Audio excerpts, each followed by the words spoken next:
Hey guys, Shanzi here. You may also know me from my different names, Shan, Shanzi, and my lord. If you're one of the many players who didn't participate in the Shibuya event, fret not. There is a global event happening on November 2nd, 9 AM to November 3rd, 11:59 PM. You can purchase the ticket directly from the in-game store or head over to the web store for an additional 300 gems. Either way, the ticket costs the same price, so if you really want to get it from the web store. Ticket price is set at $14.99 USD, but it may differ in your location. I'm from Singapore and it costs $22 for it. So what do you get out of it? You get 3 new monsters, Nergigante, Gold Radiant, and Silver Rathalos. These new monsters comes with new skills: Nergigante Avidity, Poison Exploit, and Critical Element. Nergigante Avidity is a skill that increases your total damage from 10% at level 1, 15% at level 2, and 20% at level 3. The drawback is that the special gauge will no longer feel when attacking. Do note that the keyword here is when attacking.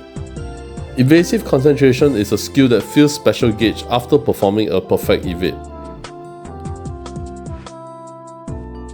To be honest, if you always use special attack, you may want to give this skill a miss. Personally, I like to keep my special attack as a backup move if I know that I'll get hit, so there are hunts where I don't use it at all. I'll probably weave this into my build.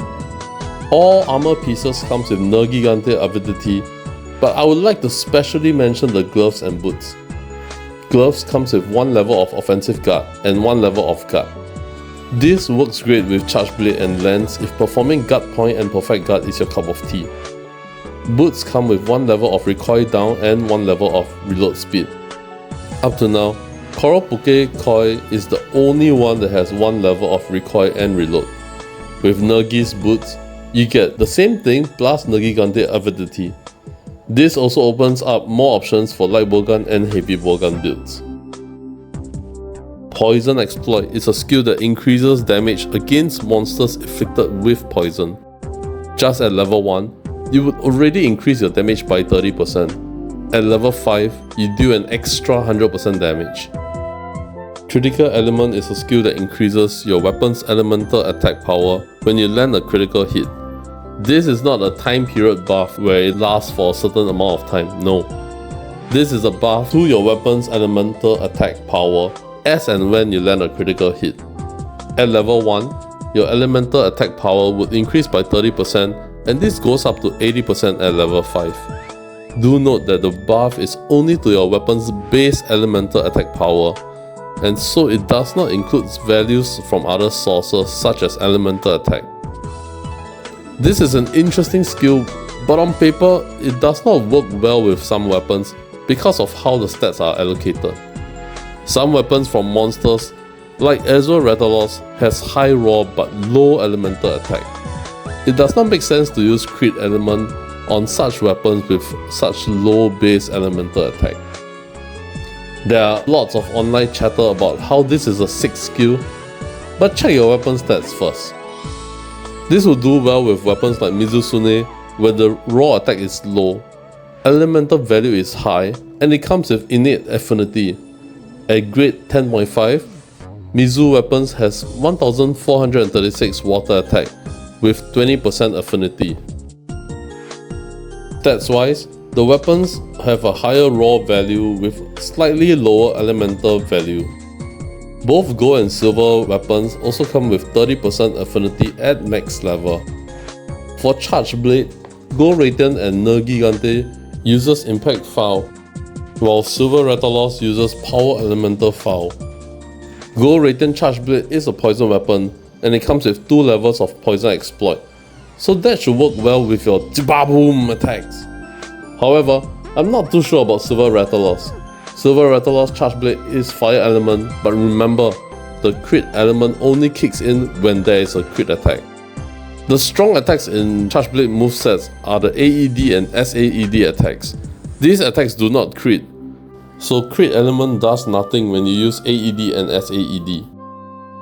Nergi Charge Blade is fine if you want a raw weapon with 2 levels of Part Breaker.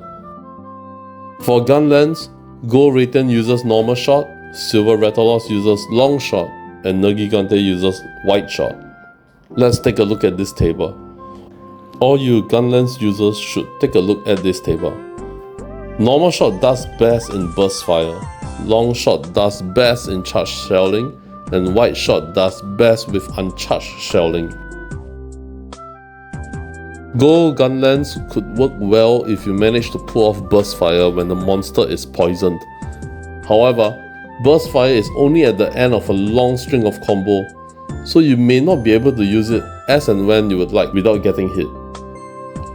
Silver Referral's Gunlance uses long shot, but shelling isn't affected by crit. So essentially you do the same damage as a bone Gunlance of the same grade, unless you use poke attacks. But if you're going to use poke attacks a lot, maybe Lance is a better choice? Nergigante Gunlance is alright. Wide shot gameplay is essentially poke, fire, Wormstick shot together with the innate 2 levels of Part Breaker should help to cut tails, but then again, other melee weapons do well with cutting tails too. Bow is interesting. All 3 bows allows you to fire level 4 shots with level 3 charge. This means either 2 reticle blinks while charging, or 1 blink plus charge evade. Both Gold and Silver has spread level 4 and Nergigante has Pierce 4. They are all worth making if you like to play bows. For light bowgun, Gold Raytheon has poison ammo, spread ammo and sticky ammo. Same as the other weapons, Gold comes with 2 levels of poison exploit, so with this set of ammos, once you have poisoned the monster, you really need to get in and make your spread shot count. As for Silver Referral's light bowgun, it comes with Pierce fire ammo, slicing fire ammo and poison ammo. It comes with 2 levels of crit element.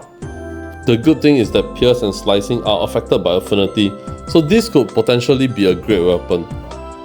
Nergigante light bowgun uses dragon ammo, spread dragon ammo and sticky dragon ammo. Not a bad set of ammo, but this requires you to be in close proximity with the monster. Such gameplay may not be for everyone. Regardless, all 3 light bowgun uses 3 levels of recoil and reload. Lastly, we have the heavy bowgun. Gold Raytheon uses poison ammo and pierce ammo.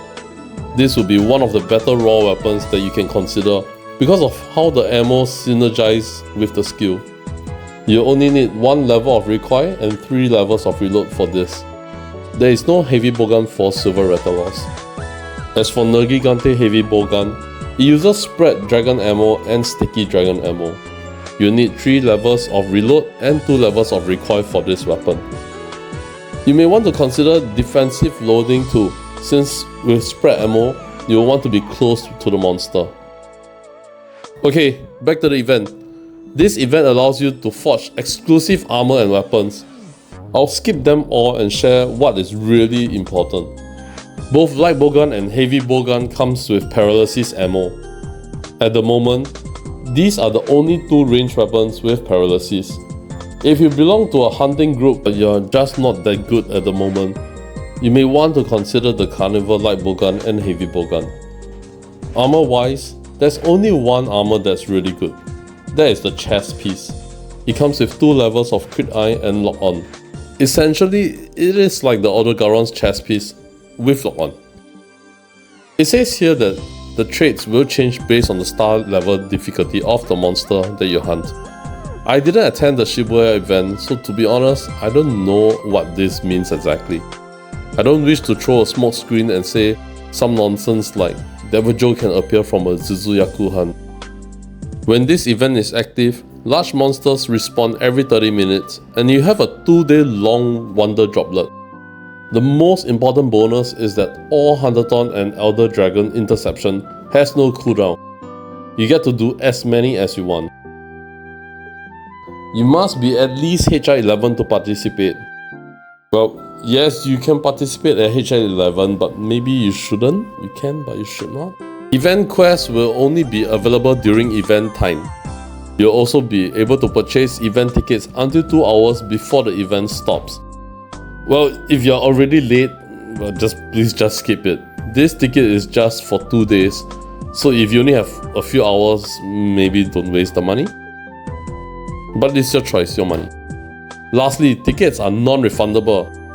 So you can't just purchase a ticket, play for 1 hour or 2 hours and complain that you don't have enough time. Well, it's non-refundable. Lastly, we have some additional information. Only ticket holders can join hunts with the new monster in it. Niantic is very nice to inform all of us peasants that even if we don't pay for the ticket, with enough waiting time, the monsters will appear without having to pay for it. Special quest ends on November 3rd, 11:59 PM, so make sure to claim all rewards by then. And of course, event details are subject to change. Personally, I think this is a great event and the price is somewhat justified compared to the previous event. This event has 3 new monsters compared to just 1 from the previous event. Will you be buying the ticket? Why and why not? Let me know in the comment section below, guys. As for me, I'll be busy on Saturday and Sundays, so I'll only have that few hours per day and night to play. The price of the ticket is not worth it for me, so will I buy the ticket? No. No, I don't think I will.